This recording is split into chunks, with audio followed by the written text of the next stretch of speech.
امریکی ذرائع ابلاغ کے مطابق اعلیٰ امریکی حکام آئندہ چند روز میں ایران پر ممکنہ حملے کی تیاریوں میں مصروف ہیں۔ خبر رساں ادارے بلومبرگ نے باخبر ذرائع کے حوالے سے جمعرات کو اطلاع دی ہے کہ صورتحال مسلسل بدل رہی ہے اور آئندہ ہفتے کے آغاز میں حملے کا امکان موجود ہے۔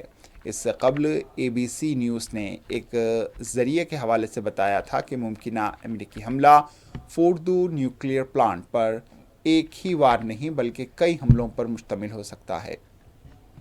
ذرائع کے مطابق سابق امریکی صدر ڈونلڈ ٹرمپ اس حملے پر غور کر رہے ہیں اور اس کی تیاری بھی جاری ہے۔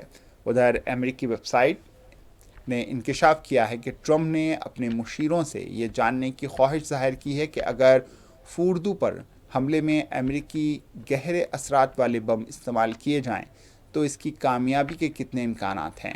ایکسس کے مطابق ٹرمپ اس بات کی بھی تصدیق چاہتے ہیں کہ ایران پر حملہ واقعی ضروری ہے اور اس کے نتیجے میں امریکہ کسی طویل جنگ میں نہ الجھ جائے۔ ایک امریکی عہدیدار نے کہا ہے کہ میرا خیال ہے کہ ٹرمپ اب تک ایران پر حملے کے بارے میں قائل نہیں ہوئے۔ مذکورہ رپورٹ میں مزید بتایا گیا ہے کہ ٹرمپ کو بتایا گیا ہے کہ امریکی بمبار فوردو جیسی زیر زمین تنصیبات تک پہنچنے کی صلاحیت رکھتے ہیں۔